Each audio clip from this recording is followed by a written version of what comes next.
welcome everybody to the $10,000 Poodle Chronicles, brought to you by Mr. Boss I Quit Wiggins. Sorry, I saw the video of what we was talking about yesterday with the Poodle Chronicles. But welcome everyone. Mr. Gilmore, are you out there? Or are you in hiding, or what's going on? Sorry, setting up my speaker. I got the wrong speaker attached. I don't want the background noise. I don't want to hear y'all complaining. Give me a second. You know we will. All right. Well, we can already complain with that shirt you got on. Hey, you leave my Raiders alone, sir. Oh my God. Are we already live? Yes, we are live. Are we already live? Yes, sir. See, we about to start complaining.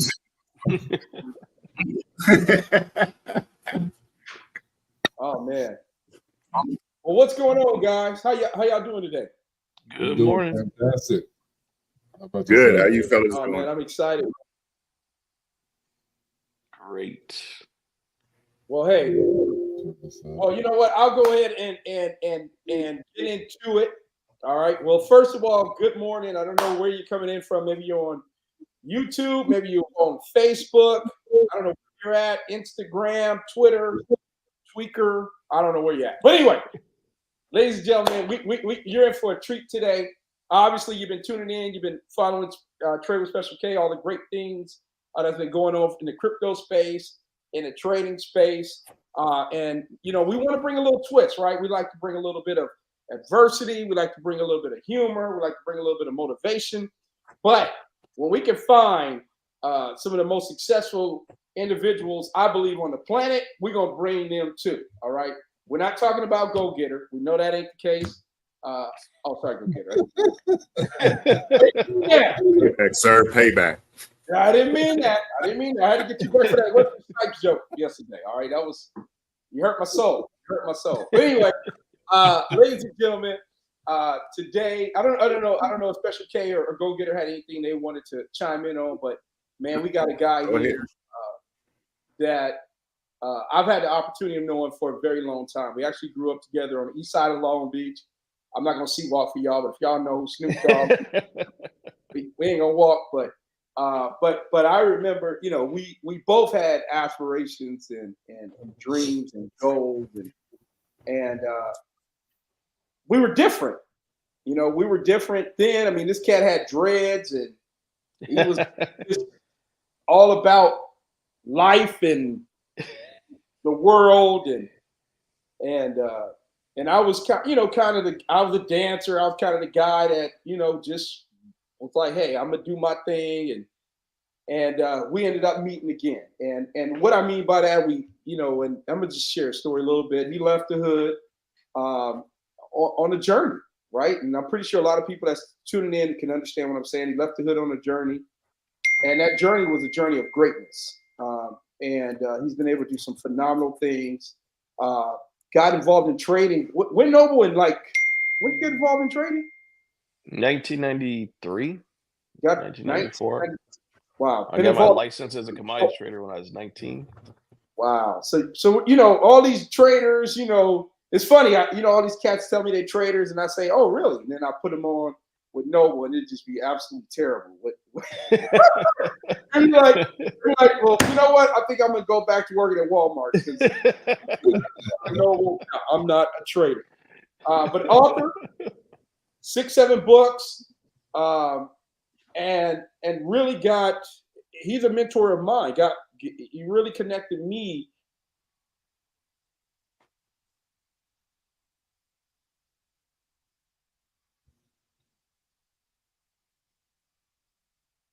Did James freeze on us?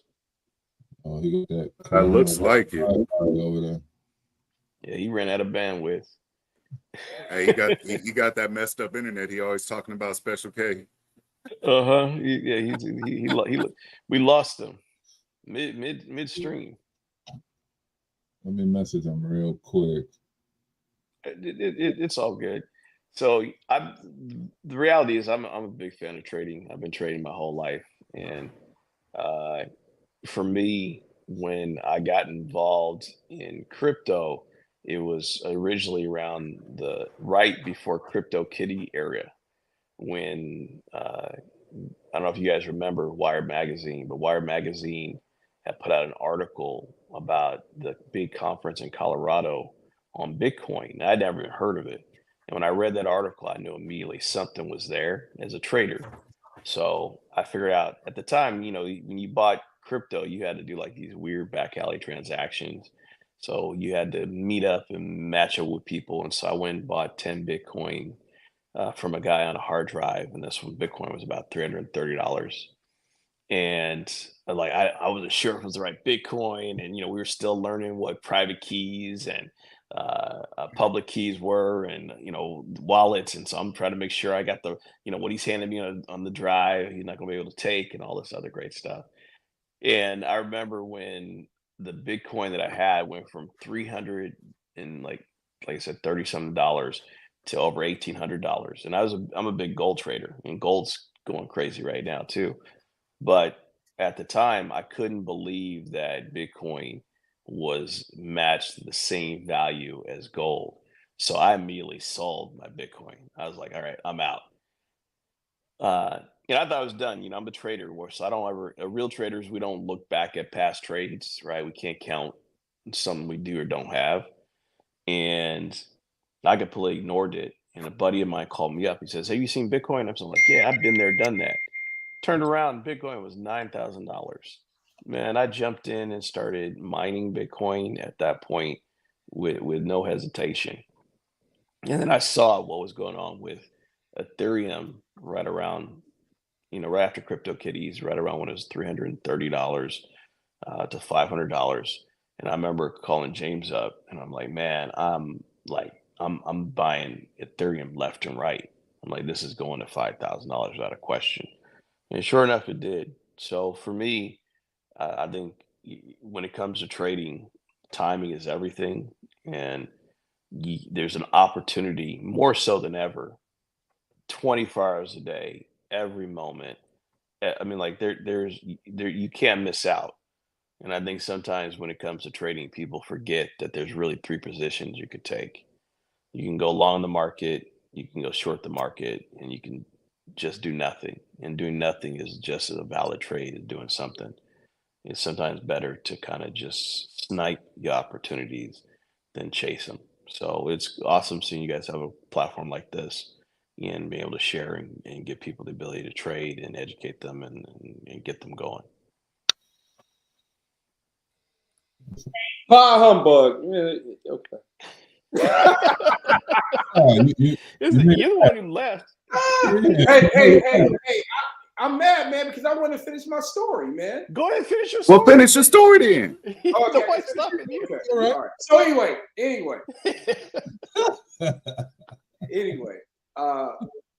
everybody's trying to get us together, man, and I just want to say I'm so proud of this brother. I'm so proud of his accomplishments, and but more importantly, guys, I'm proud of his humility. Because when you get to a certain stage in life, a lot of people forget where they come from and the want and the need to help other people. And that's one thing that I appreciate and value the most. Not your success, not owning hedge funds and having trillions of dollars in all that. No, just joking. But really, just the education and the humility and the want to help other people, just like you, just like me, just like Goku, is what's so special. So, but I don't know what I missed, but I'm an investor. People know that. I invested in your product, Fan Royalty. I think this is the No. You didn't invest in our product. You invested in our dream. And that's what I appreciated the most. You were there when nobody else really understood what the intent and goal was. And that's like you said, that's the most powerful part. And as all the threads of the puzzle are starting to come together, all of us are going to be handsomely rewarded by it. Well, that's not to me but pure greatness. What you've been able to do with your team, And here's what I want people to know, and I know we're getting a lot of views. A lot of people starting to really plug into Trade with Special K. And Trade with Special K is not about trading the forex market or any of that. It's about learning how to trade your time. Stop trading your time for money and learn how to allow money to make you money. Learn how there's so many other opportunities. Technology has really changed the game, and what Noble has done, I think he's completely broke the mold in the NFT world. NFT stands for non-fungible token. Non-fungible tokens. What is that? One of one. So when you hear crypto, NFT is nothing more than crypto. It's just one of one typically. Okay. And then within cryptocurrency, obviously there could be trillions, quintillions of tokens. But when you got NFT, it's a non-fungible token, one of one.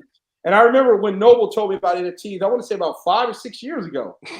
And I'm like, man, what are you talking about, man? NFT? Okay, I'm not gonna date you, man, but it was like 7 years ago. Almost Okay, 8 7 years years ago. Thanks for dating me. Thanks a lot. And I remember he come to me, he said, James, I got this idea, because he's an investor. Obviously, he's invested in music royalties. And he said, a lot of people, especially us, don't know nothing about making money in the music business, in the royalty business.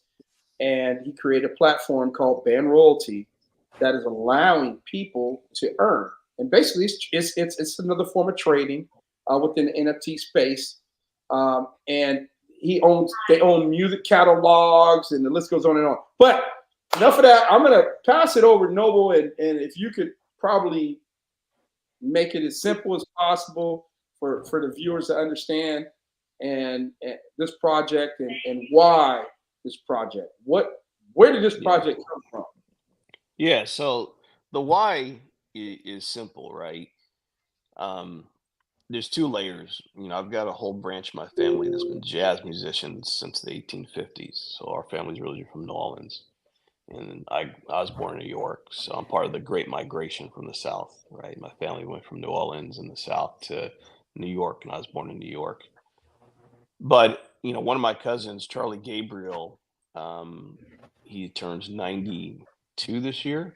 Has been a jazz musician since he was 13 years old, and he's played with all the greatest. He's been in movies, he's been in TV shows. You guys can look him up. He's well known. He still plays at Preservation Hall on Bourbon Street. And when he was 89, he had to put out an album called 89 because he has received all of his music royalties over the years, whether they've misattributed it or they sampled and didn't give him his payments, etc. And it's not just Charlie. It's a lot of people that I discovered over the industry. When I first got in back in the late '90s, and I had a press and distribution deal, I discovered pretty quickly that the music industry is really, really corporate controlled. There's no real excuse for so many major acts like TLC to have gone bankrupt, or for people to be at a net negative all the time with their music. And when you start peeling behind the curtain, you realize that the system is broken, and that it's designed in a way that it forces us to be consumers of the music, but the producers, the creators, and the like oftentimes are just starving artists. Nobody really knows all the music writers that go behind a musician, and no one knows all the producers and uh, uh, performers and the people who did all the drums and all that great stuff. It seems like there's this one group, the top 1%, that everyone looks at. But in order for that top 1% to exist, there's a litany of people behind it. Like, one song is almost like a movie. One song could have 15, 16 different people receiving royalties from it, who were contributors either as songwriters or the managers or the executive producers, or whatever the case may be. And so there's a lot of money in the business, but a lot of it's left on the table, or left on the side of the corporations and never gets to the musicians the way it's supposed to be for a myriad of reasons, bad contracts, et cetera, et cetera. So that 86% of the money generated from your favorite artists uh, tends to go directly to the corporations, and there's still no CDs or cassettes. There's no real reason for that to occur, but it's happening and it happens constantly. So when I created this project, the idea was to get the musicians and the fans closer together, cut out as much of the middleman as we could, and to create a distribution model that allowed the musicians to receive a premium for their works, but not just popular musicians, every musician. And Band Royalty was created with the idea that in order to help that occur, we create a music label. And that music label allows the fans to own NFTs in this label. And that those NFTs represent all the income that we generate, create, and develop in the project. So that if we're making $1 million, it's shared directly through the tokens of the people who hold the NFTs. So it's been an exciting process. We're headed into phase two. We've expanded. You guys are going to hear first. We're about to create our own layer two solution. So we're going to be our own blockchain for music. And those people who are NFT holders are going to benefit from everything that we do on the system, from our token growing, from our token being used as transactional on our own layer two chain, to everything that happens. Those people who have NFTs in our system will have an opportunity to share in the overall project. Whereas oftentimes you'll see where there's a disconnect is they'll say, okay, here's this musician's song. Let's sell you a piece of it. Well, nobody wants to own a piece of one pack of, one stick of bubble gum, but everybody would rather share in the whole pack or the whole factory that makes the bubble gum. And that's kind of what we've developed, that our focus is letting you guys share in the factory, not in the individual musicians. And that's allows for growth. And the only way to do that is if you own our NFTs. There's no way to participate in our project unless you're an accredited investor and you have $1 million plus in assets. But if you're just a regular person wanting to participate in our project who wants to take a chance, then owning our NFTs in our ecosystem allows you to participate in our project and to share in the growth and the wealth as it grows. So we're really excited. We just established ourselves in Switzerland to take advantage of the Swiss crypto laws. We have our offices right in the middle of what's called the Swiss Crypto Valley. We're bringing on broker dealers. We're bringing on institutional investors. We're bringing on a lot of companies that are seeing our vision after the last 3 years and really getting what we're delivering and bringing transparency to the music industry. And this is probably going to be one of the few, if not one of the last times people get a chance to get NFTs in our project over the next 90 days. So we're just excited to be on the platform. James, thanks for inviting us. We're excited to be here, share what we're doing. And if you like music at all, or if you love music and you want to share or be a music mogul like Spotify or Warner Brothers or Universal or BMG, then this is really the easiest and fastest way for you to participate in the music industry and then participate in a project that's on par and on level with many of these other major music companies. And so we're really excited to have anybody who's a music fan to come in and participate and be a part of what we're doing. Noah, also, your the exchange that you guys create, the music exchange, and how an artist could literally connect with Band Royalty, get what's known as a smart contract, have an NFT, and start to earn off of your platform. Actually, the music can actually play live. I've never seen that before on your platform. You want to talk a little bit about the tech? Yeah. So I'm glad you brought that up. So there's two components. So if you want to, and mind you, if you're a musician and you want to be on this corporate side, you should own our NFTs. If you're a music label and you want to be a part of a bigger corporation that you have a voice in, you should own our NFTs. We did build an exchange, but the exchange is a small reflection of the whole ecosystem. We're also going to be a music distributor, and we're going to distribute to all of the music distribution portals across the world.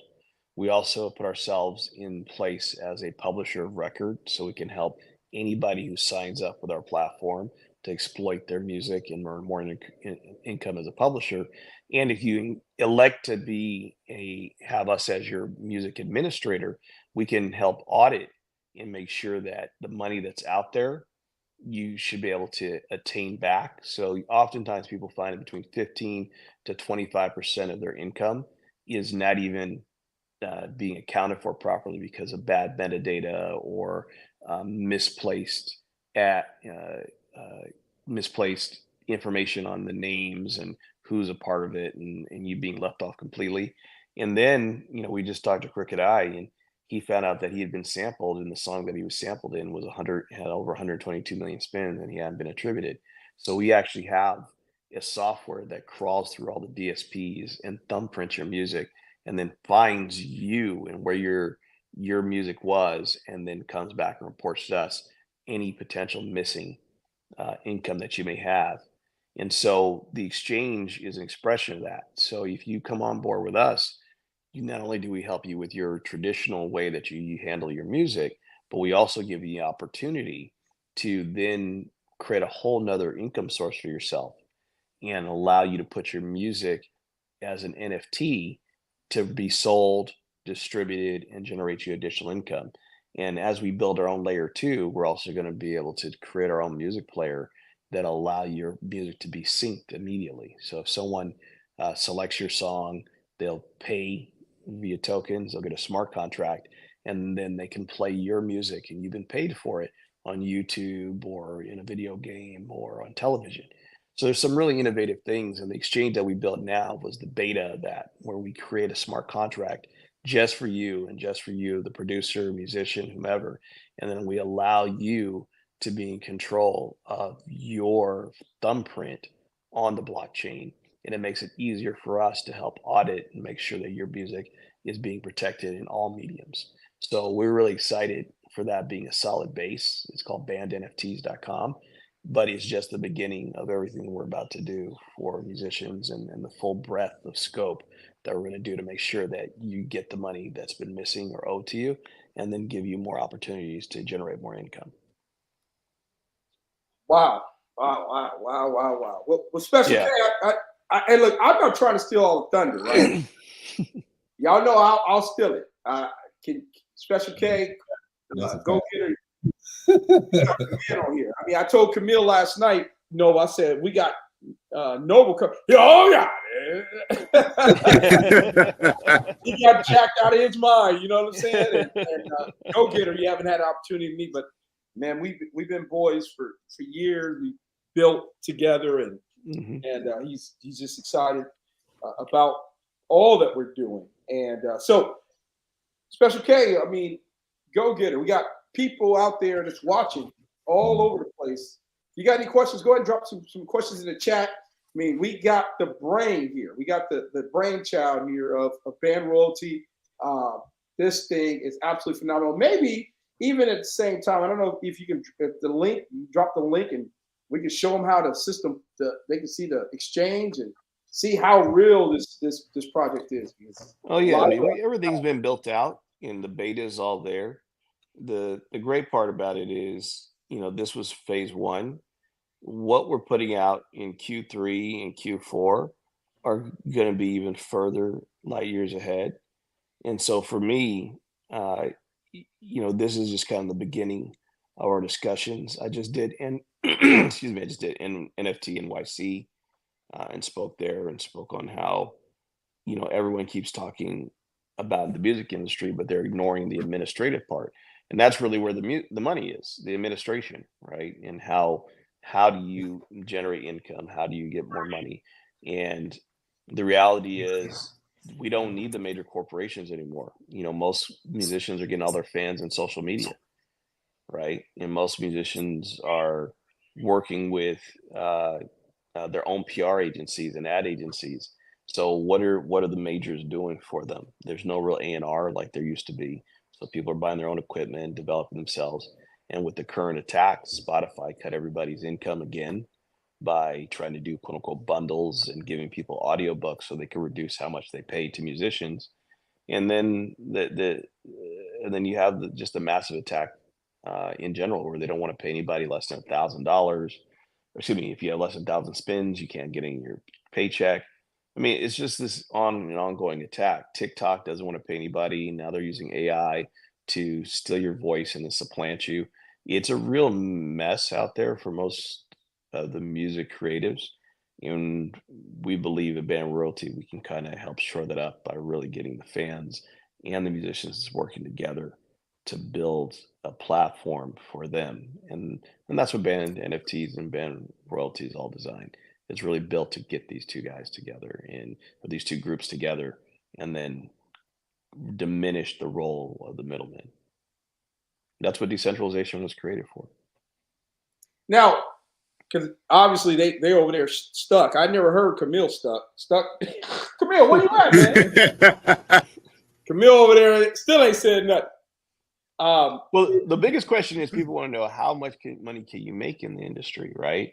Like it's one of those things, like you don't know what questions to ask when you ask until you ask. And when you have music royalties, it's the lifetime of the artist plus 70 years. And so one song could be explosive. Hundreds of thousands, millions can be made. I mean, I'm literally hearing ODB on Tide commercials now.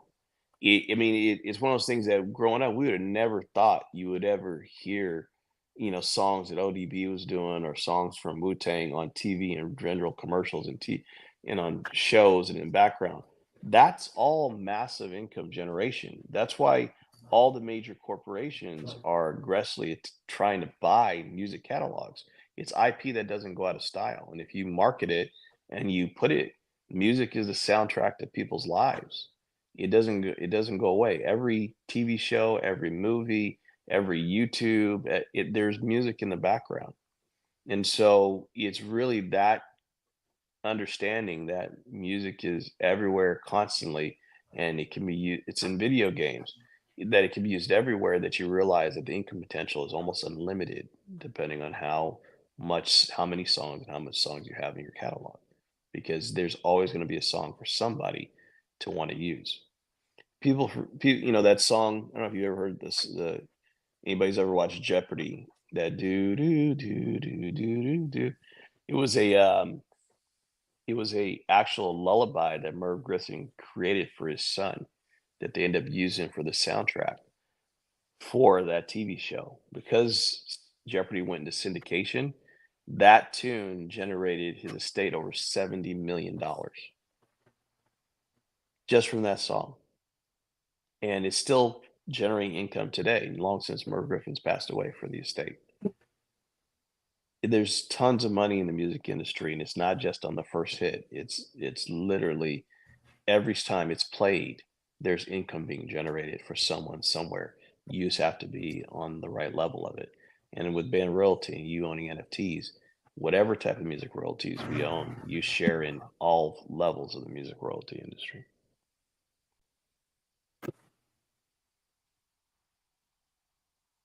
Man, that's great. Sorry, I was in the middle of typing a message. Everything sounds great. I know a lot of people out there. If you have any questions, type it in the chat. Speak up. I got a question. Let us know the questions you have so we can answer. Come on, Yeah. Mr. Goodman. Calm down, sir. Calm down. I got a question. I'm messing with you. Real quick, just for all, there's a lot of people out there that Mr. Gilmore,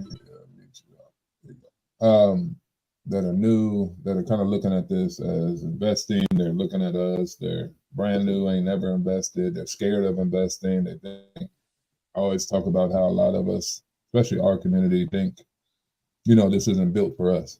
We're not supposed to be doing that. That's for somebody else. Yeah. What would you say to those people just getting in, even if they're peaked, they want to learn the markets or learn, there's so many different aspects of investing right now. What kind of advice would you give them just getting their feet wet. Yeah. You know, it's a struggle I've had for almost 30 something years. And when I first, it's funny, when I first got a glimpse or an idea of what trading could potentially look like, it was Trading Places with Dan Aykroyd and Eddie Murphy. I have that on And VHS. you remember that?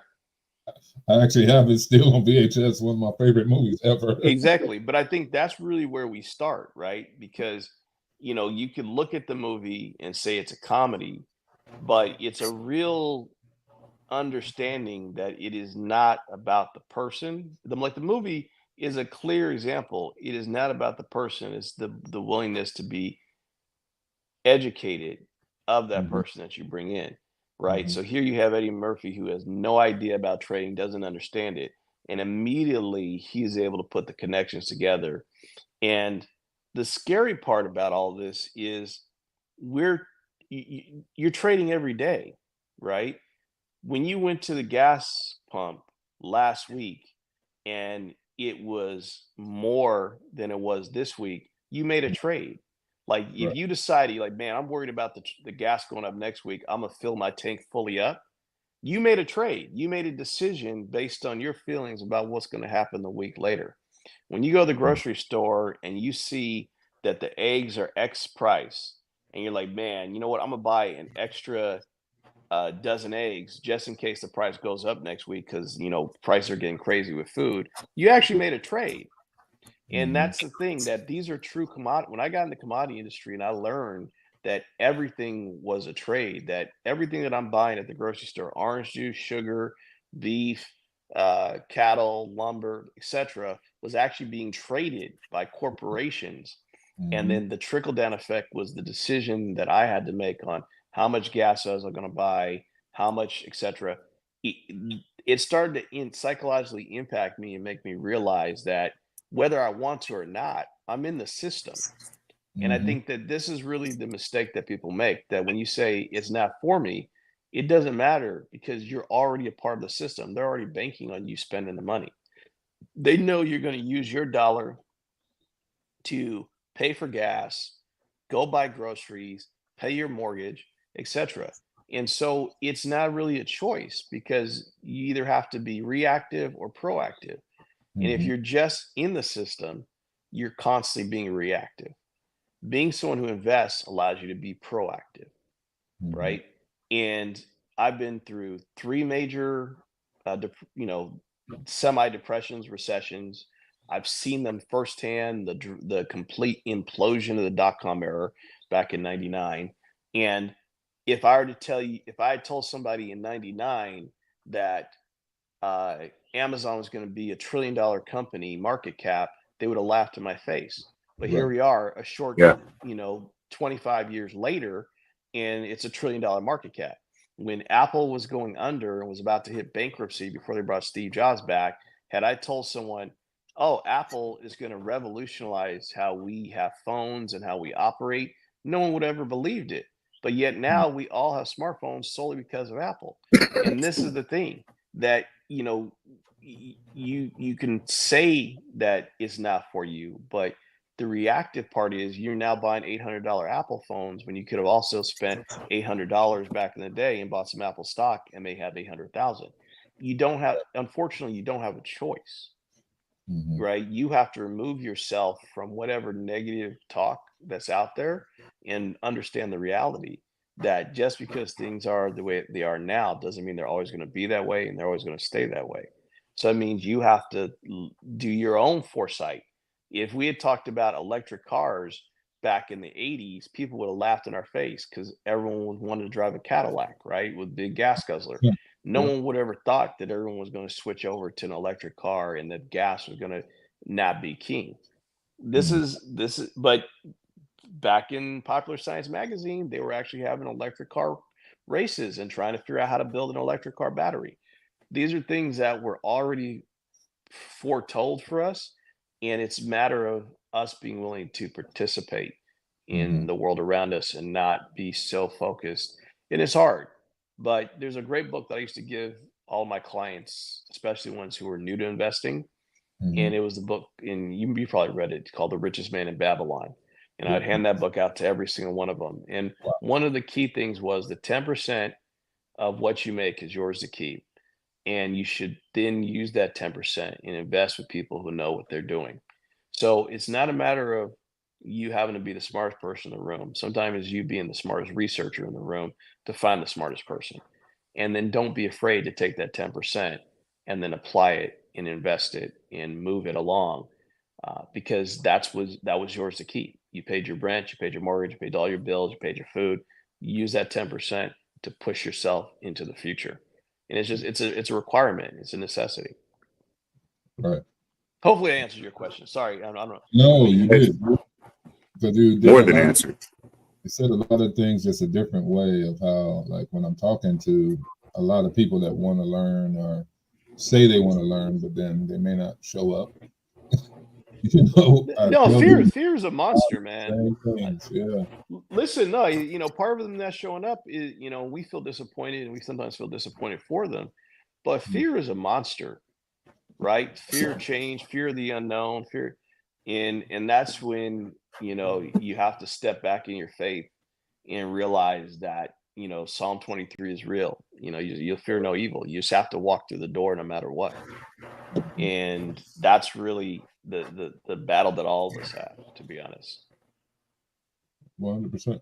Were you gonna say something, Mr. Go Getter? No, I mean, what he said is true. The fear is real.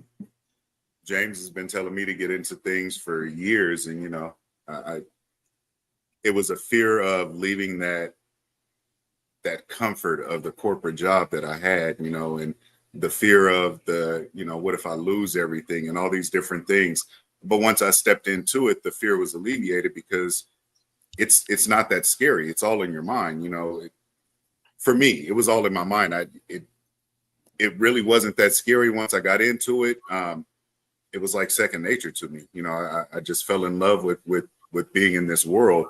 And that's why I became part of the Boss I Quit team and quit my job.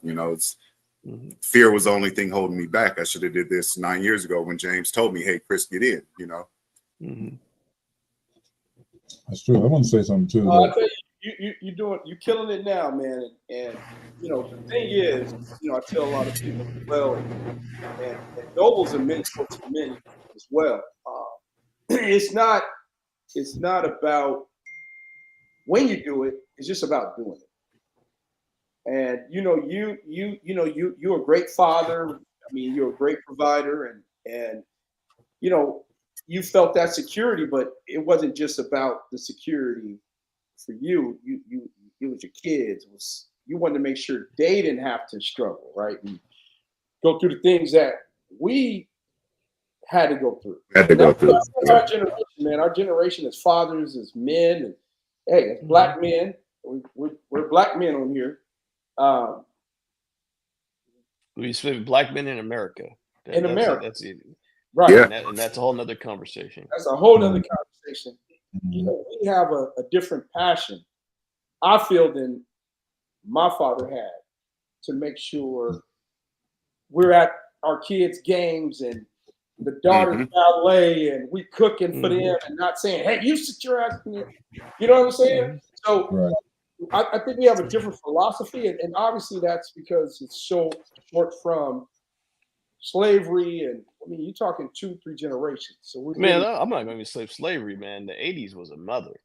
Man. I mean, everybody was strung on crack. There's drugs everywhere. Nobody. I mean, we grew up in the 80s. The 80s was rough. Yes, slavery existed, but the byproduct, all that we had to deal with post civil rights movement, man, that was a mother. Yeah, and it's still going on today. It's still things set in place today, and that's why people like Noble is so important.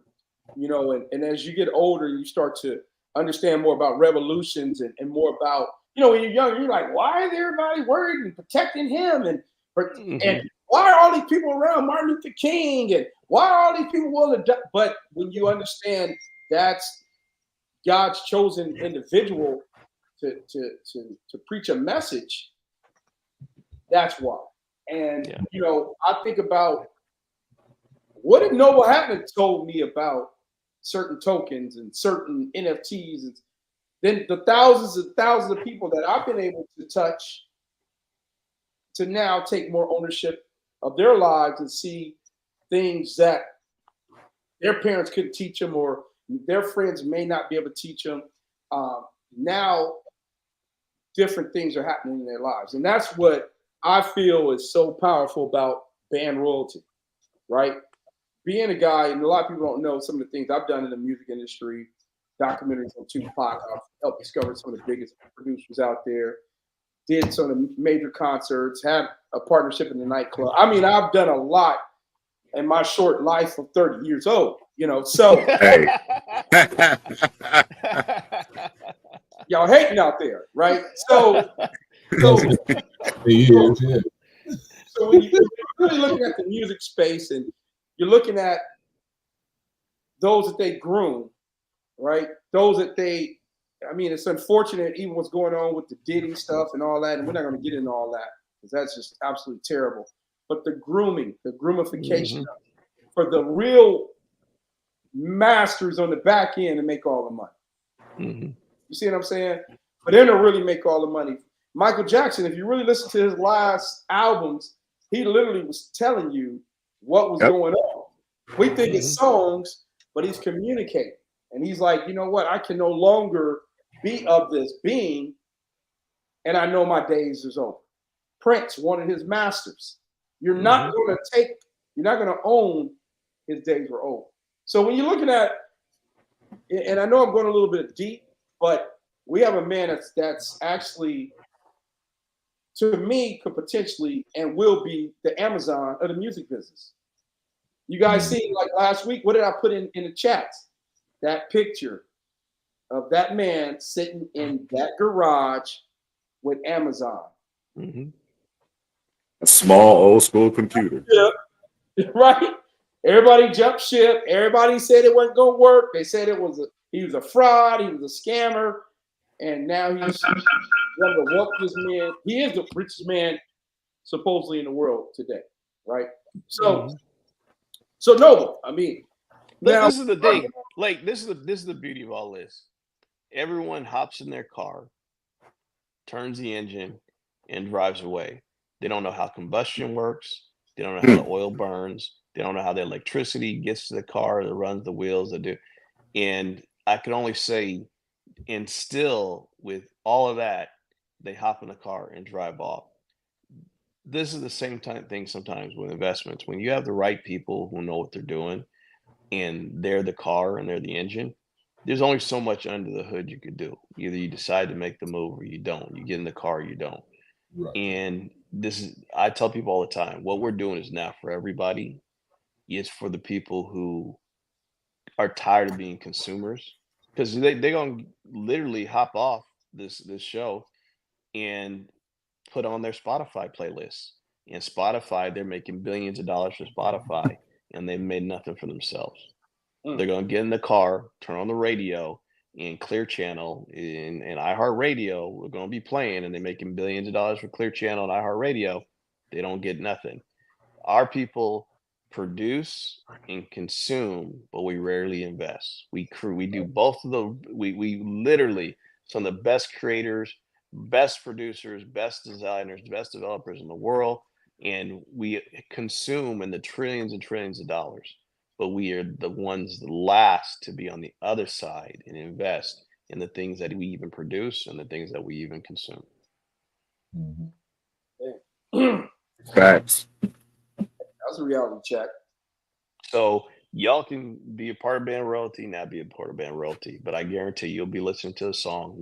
We own part of Mirrors, Justin Timberlake's Mirrors, and I'm sure you'll listen to it or they'll play it, and I'm gonna get a check just because you listen to it, regardless of whether you're part of band royalty or not. Well, I want to check. Well, I want to check. What? Listen, you already you have NFT. You already. I don't know why you try. I know. I'm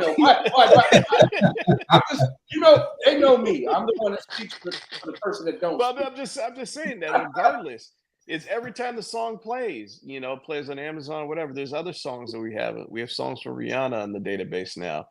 We've got in our catalog. We have some songs from Timbaland. We have song. I mean, every time any of those songs play, I get a check, regardless of whether you like band royalty or not. And the people who own NFTs benefit from those playing. So it doesn't really matter if anybody's part of band royalty or not, because we're still getting, every time we buy a new song or we get a new catalog and it plays, we generate income. And so just by people's consumption, we benefit. Even if you never even heard of band royalty, we're still benefiting. There are people who are listening to the songs that band royalty already acquired and the songs we're about to acquire, who will never know that it's attached to a crypto project and is attached to band NFTs, and checks are flooding in just because they're listening to them. That's the beauty of the music industry. People are going to consume it no matter what. And if one of these songs ends up in a movie, we're going to get a fatter check because it's in a movie. If it comes on a TV show, it's in the background, and no one will ever know that if you have a band NFT, you directly benefit from it now being in the next, blockbuster movie. That's the beauty of our project. It operates behind the scenes, and there's no need to yell out we're a crypto project that owns music catalogs. We just happen to own them, and the people who own NFTs participate and share in whatever we own. Now you keep talking about these NFTs, which we've talked about. Mm-hmm. How much are they? How do we get them? What does that mean when we have them? We got people that's interested. I'm getting text messages as we speak. I was about to ask that question. What does that mean? And so this is very specific. Anybody who wants one of our NFTs has to go through y'all in order to get it, in order to participate in the discount. So definitely don't go to the band NFTs website and try to buy it, because you're not going to get the discount. Secondly, in order for you to participate, it is typically 1 ETH. 1 ETH gets you the bare basic to participate in the project. If you get one of our NFTs for 3 ETH, you get more benefit than the person who comes in at 1 ETH.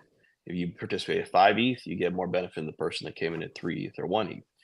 So the onboarding is really simple. We only have a handful of these founder NFTs available now.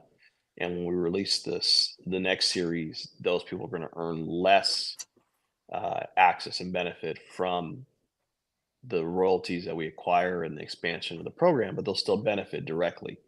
So I would just say, if people are texting you and reaching out to you, James, then let's get them on board as soon as possible, and then we'll directly get them their NFTs and drop them in their wallet and the like, so they can get some of the discounts and get some of the benefits of directly going through you guys. Other than that, it's just straightforward. Once you have the NFT, then we have a whole website where you stake your NFT, and when you stake your NFT, you start earning the only tokens that let you vote, participate, and share in the growth of the platform. And those tokens are only given to those people who have NFTs. And so that's why it's 1 of 1. We know who the participants are. We didn't want to just issue tokens and let random people have tokens and be a part of the project. We wanted only those people who are committed, understood, and wanted to be a music mogul like us and own those NFTs, and then earn their way into being able to make final decisions and growth decisions on this platform, because we want people who are fully vested in how we want and where the direction is this goes. So it's 1 of 1. When you get this NFT, you are the only holder of that NFT. There's nobody else. And that means that your vote will count significantly more than anybody else who comes involved in this project a year from now, 6 months from now, 2 years from now. Your vote will be far stronger than theirs, and the benefit will be constantly sent to you to make those votes through tokens, and those tokens will be your currency of the platform. Well, and obviously we're going to have to bring you back on so you can talk more about the voting and all that, because when you broke all that down, because technically there's no owner, right? It's decentralized. So it's shared ownership. It's shared ownership between us and the people who come on board and the musicians. And that ownership is done through a decentralized token. There's only 10 million of them. People hear about these crypto projects with quadrillion tokens and all this other stuff. And with 700 million zeros. I mean, like, that's great, and there's money to be made. I'm not disagreeing, but that's all money games, right? That's all play. For us, we wanted a project that allowed people to have only a few and a handful of tokens that decided on critical moves and motions in the project as it grows over the next few years. And the only way to get any of those tokens is for you to have one of our NFTs. You cannot just come in and get the tokens and make decisions on the platform. You have to So, invest it. so step one for those that don't understand noble language. I buy NFT, typically one Ethereum. I think ETH right now is about 3,200, somewhere around there. It spiked like crazy last night. So you got to help me understand what our participants or our listeners, what that discount would be. So I'll obviously talk to you about that. They can get an NFT from the platform, and the NFT stays in their wallet, but they can stake the NFT. And as they stake an NFT, they're earning these tokens called governance tokens. Can you talk a little bit about that? Is there any monetary value to this, or is it just voting? What's So the focus is there is no intrinsic value on the governance tokens, but we know that tokens operate in a very straightforward fashion. When you have the law of supply and demand, there's scarce tokens, then anybody else who ever wants to participate and vote in the system has to buy their tokens from you, an NFT holder. So when you release those tokens into the marketplace, they're going to go for whatever price the tokens go for. So if people want to participate and start sharing in the overall value of the band royalty, they're going to have to either own an NFT, and once those are all sold, then they're going to have to buy governance tokens. And the only way to get governance tokens is from our NFT holders. So the value of those tokens could be anything, to be honest. well, 10 million supply? I mean, that's nothing. Nothing. Now the NFT, I buy NFT. Mm-hmm. I don't even know, 10. I think I bought like 10 or.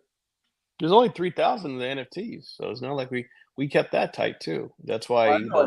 Well, there's 3,000 created. What we got left? There's only. But anyway, there were 3,000 initial NFTs for the first series. It's called the BR1 NFT, and then there's 3 more series that are coming. And like I said, they're going to have they're going to be probably cost more and have less governance tokens assigned to them. Got it. Now with the NFT, I can also, once everything goes live, I can resell it. I can do things that. Well, yeah. I mean, the NFT itself. Yeah, the NFT has its own value, right? It's the only way you can earn governance tokens in the project. So if you're one of 3,000 and maybe eventually one of 12,000, then that NFT is going to have its own value that's going to start driving it. And so all of our marketing begins in Q3 and Q4 to discuss the whole project. So the only way people will be able to get the NFTs is from those NFT holders. Wow. And then the only way to get the governance tokens is if the NFT holders at stake decide to share governance tokens. So it's a very, very tight ecosystem. I didn't want any random people to join in to vote on one of the first ever decentralized music label projects and just randomly get in and have a bunch of people, just want us to put out crazy music or, do something that just made no sense or whatever. We didn't want to be fully infiltrated by what they call the 4chan group of people who just want to, cause problems and all kind of nonsense. So in order to do that, we had to keep a tight supply and keep a tight rein on how people participate. So if I only release a certain number of NFTs and those NFTs are the only way to unlock governance, then all of a sudden it becomes a tight supply and demand all along the chain. And if you decide someday at time that, okay, I don't want to sell my NFTs, I want to just sell some of my governance tokens, great. Or you can flip the script and say, okay, we got more time on this NFT to produce governance tokens. I want to sell this NFT. Either side is going to create demand for anybody who wants to be part of the first ever decentralized music label. That's a full label. It's not just a part of a song. It's a full label that does music distribution on both the crypto side and in the real world, as well as music acquisition. There's nobody doing that whatsoever. And so your NFT is your passport to being a part of an ecosystem that lets you be on par with any major music label. Well, that's absolutely powerful. And Noble, I know we've had you on the Trader Special K show, and yeah, thanks for inviting me, guys. I appreciate it. No, thanks for being here and educating. And for those, again, we want to just thank you guys for tuning in to Trader Special K. Be sure to like and share, ladies and gentlemen. Be sure to like and share this video. If you have any questions about band NFTs or how to get involved with the project, go ahead, drop a message in the message section. If you're on Facebook, if you're on YouTube, wherever you're at as well, because I got a good feeling with my great friend that this thing is going to move. Actually, that's my brother.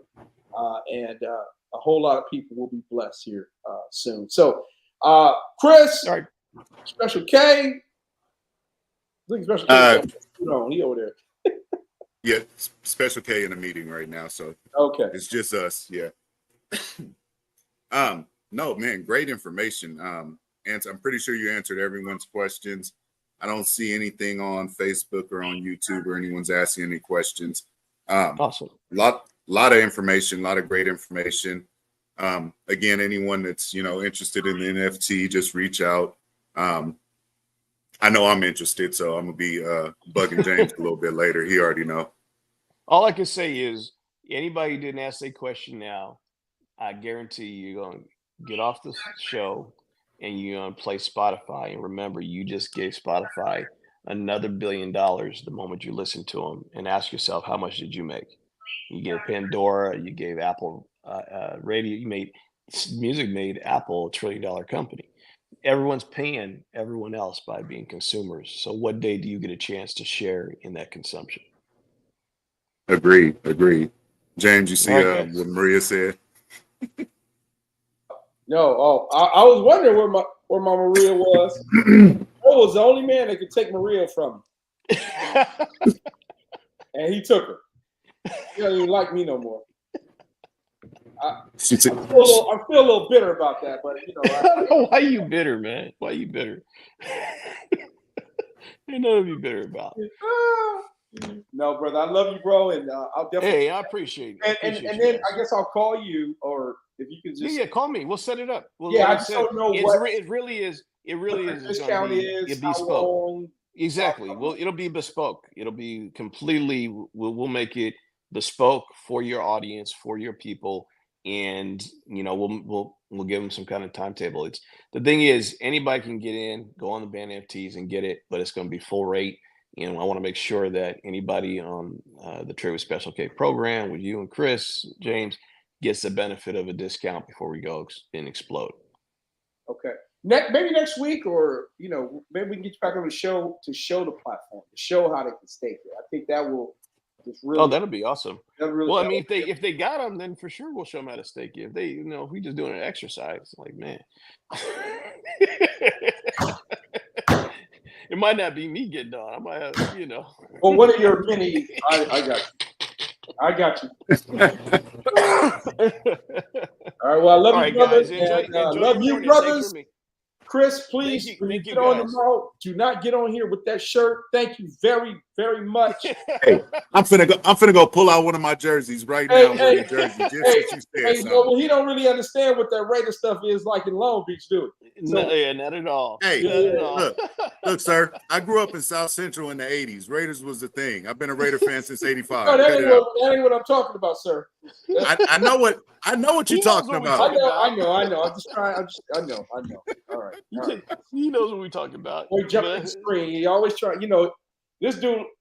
Hey, no, he like 6'5", and then Camille like 6'7".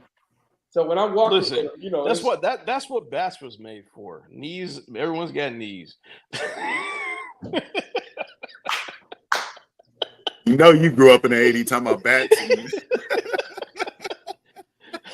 Oh yeah, I love you, brothers. All right, we're gonna go ahead and conclude the show. The show's a wrap. You guys soon. If you're interested in the band NFTs, let us know. We'll direct traffic. Thank you so much, Mr. Noble Jacone, for your time. Thank you, Mr. James Wiggins. Thank you, Chris. Right. Bye, guys. Thank you, everybody. Have a good one.